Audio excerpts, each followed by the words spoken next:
So when is Slenderman not Slenderman? Answer, when you simply don't have the rights for it. Hence, FLAY. This is a 2017 movie. It's coming out in 2018.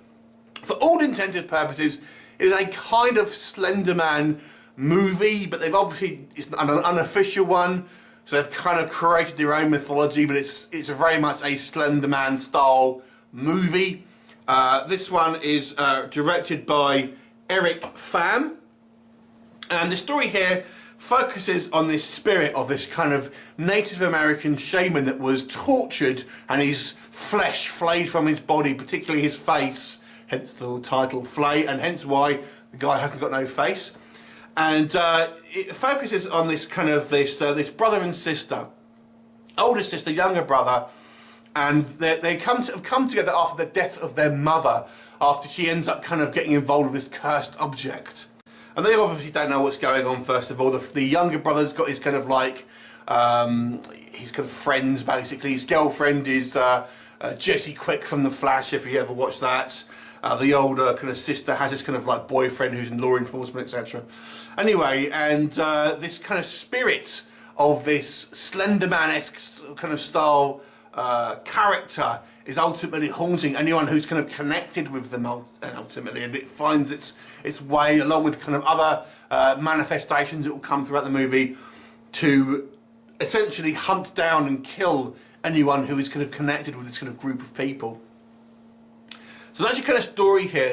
But the weird thing is that, like I've said, the actual boogeyman, the actual antagonist, is a long, tall guy in a black suit, bald, with kind of no face. It's essentially Slenderman.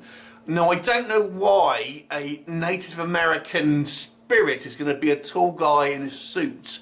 I mean, I can understand the whole face thing, but I don't know why he's clearly in a kind of modern era suit. There you go. Just one of those mysteries of the universe. We'll just have to kind of like just accept. So let's talk about what works and what doesn't work with this movie. First of all, the positives here. I've got to say the acting, first of all, for me, worked pretty well. I thought the characters were all quite well acted, did their jobs quite well. I mean, the kind of the younger brother's going to be a bit douchey, and he certainly comes across as a bit douchey. Everyone does a pretty good job, I feel, with the acting here. They're believable in their character roles, and obviously it's not a huge budget movie, but I feel they do, all the actors here do a pretty good job of really portraying their characters. I think the effects, let's talk about the effects. This is a mixed bag, which we'll come on to. I thought the actual, and I just got to call him Slenderman, but the FLAY character looks pretty cool, and they're very clever in the way they actually film this. Is that you'll kind of tend to see like partially, you know, his kind of like top of his head will be cut off, and the camera angles and things like that. So I think the directing of this, the actual character when we actually see him, is very clever, but it gives you enough that you're sort of satisfied that you're seeing him, but kind of obviously is hiding the fact this is a lower budget film, and they're kind of having to maybe pull back on the effects, but it does give you this kind of creepy feel. And I like his look. He's very classic Slenderman, but they do a good job of really kind of like selling you on this kind of this creepy figure. And we have these other kind of manifestations that you'll see as well that I also feel works pretty well. You know, we'll have a figure that's kind of got a back turned to you, and just obviously the spirit, I won't say kind of what it is. Again, I kind of felt that all worked pretty well here.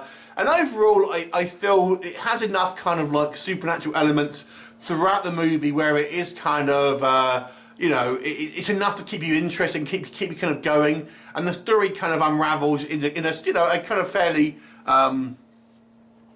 understandable kind of way, so you can kind of keep up with obviously what's happening and what's meant to be going on here and there. What doesn't work, even though I like the acting, I feel the characterization here is somewhat lacking, and this is obviously due to of the writing, I would say, for the most part. You really don't feel like, although the characters are well acted necessarily, they aren't really very well developed. They don't really have much to them, and it's quite across the board. So this is why I put it down to more writing rather than the kind of the acting here. So you tend not to care about the characters too much because they seem a little bit kind of generic in a certain degree. I've got to say as well that it maybe focuses a little bit too much on the melodrama between our characters, kind of interpersonal kind of connections as well. The film also loves a cheap jump scare. There's a couple of times where something will happen, it'll go a big like dun kind of music thing, and it's absolutely no, it's someone dropping up a kind of carton of milk or something. And you know, it's a little bit cheap in that aspect.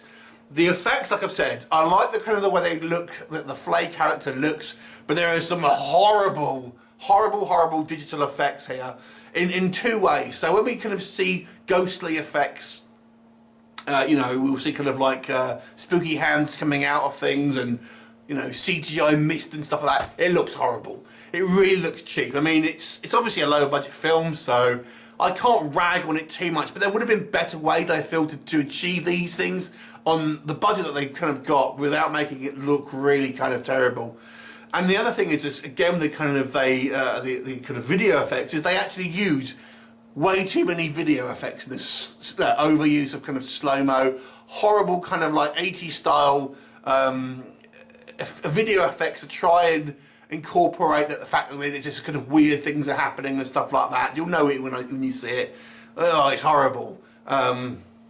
Just make it black and white or something if you want to kind of say it's like sort of a spiritual realm or something like that. Didn't think that work at all. And obviously the conceit here of this, this is a Native American spirit, just happens to like Slenderman, is really a bit silly. It's a real stretch to kind of like, you wanna have this guy looking like Slenderman, and obviously you've got the marketing will kind of reflect that.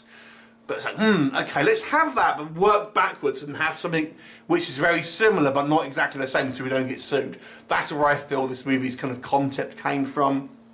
The idea about what happened to the Native American shaman and his kind of flesh getting flayed off, and you know, him losing all the skin off his face, that was quite neat. But you wouldn't look like a Slender Man in a suit. It just wouldn't happen. So, yeah. Overall, though, I feel the pace of this movie is quite good. It's a little lacking in characterization, so you don't really care. There's maybe a little bit too much kind of like melodrama you're not going to care about between the characters. But the monster, kind of the creature effects, I feel, are a mixed bag, but for the most part work, I would say. And there are some quite nice creepy moments, and this real kind of like haunting ambience that will kind of seep through that throughout the whole movie, that I feel actually works quite well and makes it somewhat of an entertaining horror film to watch. So I'll give this movie an above average 6 out of 10. Have you seen it? What did you think of it? Leave me a comment and I'll look forward to seeing you next time. Bye for now.